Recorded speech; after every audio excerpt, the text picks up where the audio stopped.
Yeah, folks, check this thing out.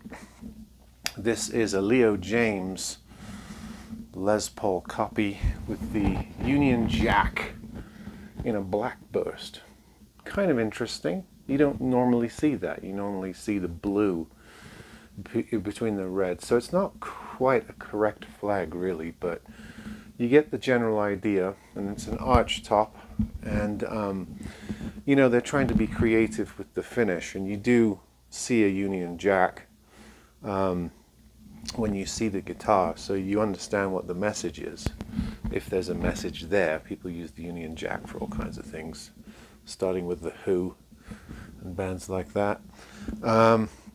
Anyway, what's the point of this waffle? Well, this is a Leo Jaymz Les Paul copy, around 220, 230, somewhere around there. So what do you get? Well, you get a couple of humbuckers, the tunematic style stop tail, rosewood board, mother of pearl barrel inlays. There's the headstock, you know, very shield-like. Grover stamped tuners on this. So this is how it beats some of its competition in this price range. It does have Grover licensed tuners. And nice white or cream binding. Let me show you the back. It's sort of blackish. So it's a pretty guitar.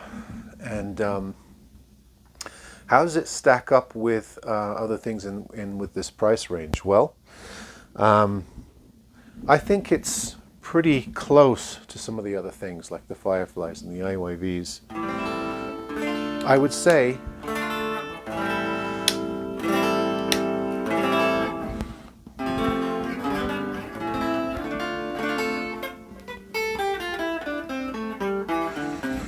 it's brighter and probably not as powerful as the Destiny CNC wound pickups on the IYVs. Actually, I happen to have one right here. I happen to have one of these right here.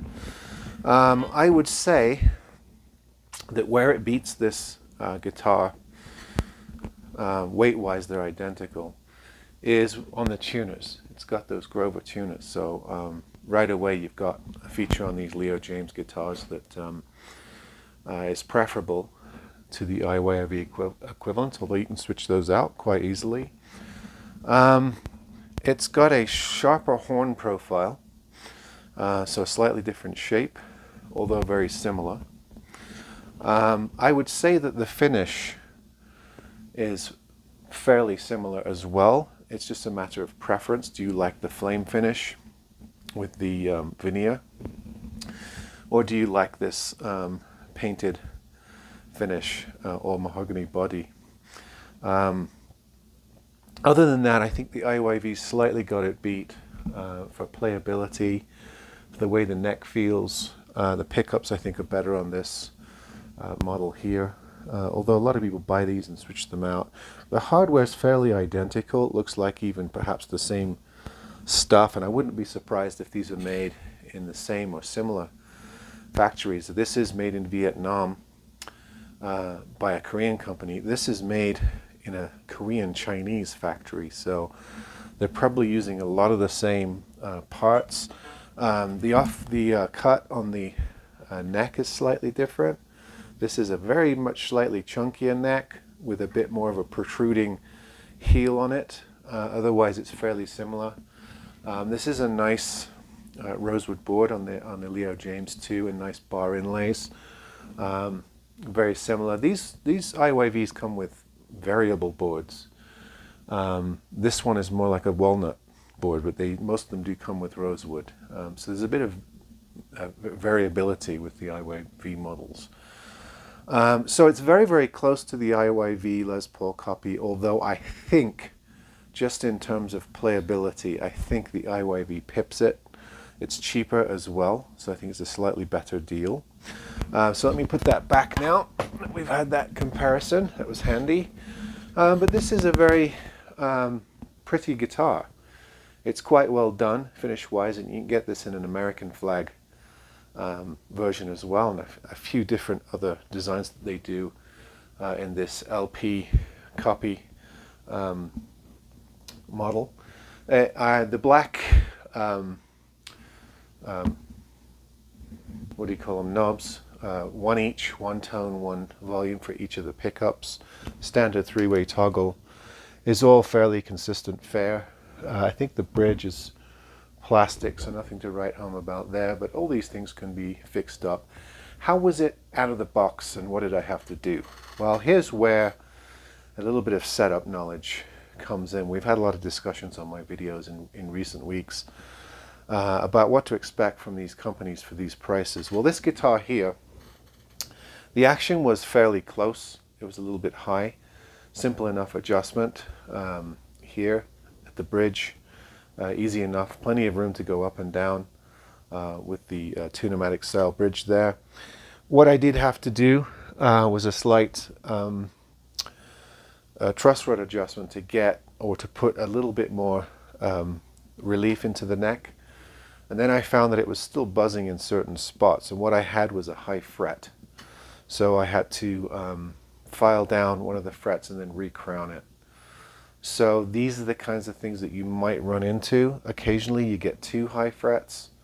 If it gets up to 4 or 5 frets that are uneven, then you're looking at a refret or a level, fret level, and recrowning the whole thing. This just happened to have a couple of spots where it was high, where it was easy to just take down to get it to stop buzzing, and then put the crown back on the fret in those particular spots. There are lots of videos on how to do that. There are lots of different methods and files that people use. If you're not comfortable with attempting that, then buying these budget guitars is going to be a bit more hassle for you, because you're going to be probably returning at a higher rate than people that can do their own setup. So it wasn't that bad. It's fairly normative stuff, actually.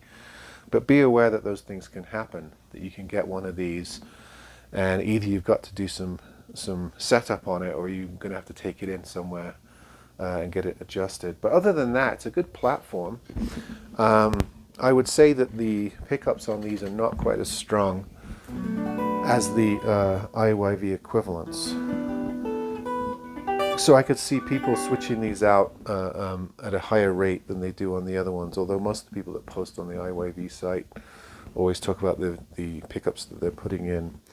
I think these are a bit on the weak side, and they're a bit bright for me, even on the middle and lower positions on the toggle. They're still kind of bright, so that when you flick it all the way to the bridge, it's really stark, which with overdrive and gain probably gives you some really good growl, or if you're doing that sort of spanky trebly sound, which is more attuned to a Tele or a Strat, but you can probably get something close to that on this guitar. But for me, it just doesn't quite have the bottom end, and therefore it would probably be a candidate for a pickup swap. But it is a nice finish.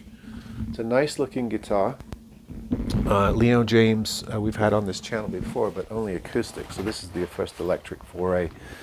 Comes with a gig bag.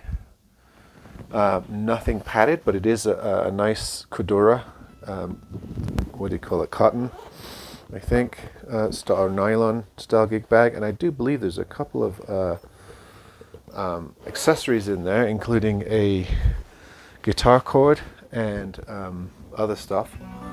So they do put together a little package of accessories, and it does make a decent guitar.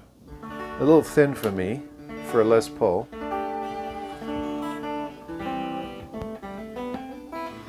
But certainly workable, and this still has the stock strings on it, and I've tuned it, and it needs a good set of strings on, which I will do shortly. They do have the colored ends, so they look like the Darios. They just, probably need to be switched out from sitting in the warehouse for however long. So a decent, platform for whatever you want to do to these guitars. Fairly normative controls with the 2-tone and 2-volume, simple 3-way toggle switch, Tune-o-matic bridge with the Grover tuners, which is a nice little feature on these. Again, let me show you the headstock. Very traditional looking for a Les Paul, the shield shape. So I've seen these on Amazon and eBay, and finally one came up that just needed a bit of work, so I got it cheap, sorted it out. And it's nice to compare it to some of the other things that I've been getting in recent times. And I think for, you know, around the $200 price range, it's pretty decent. Although I can see people choosing to do various mods on it. All right, folks, there you go. The Leo Jaymz Union Jack Les LP copy tribute, whatever you want to call it. Okay, see you on the next one.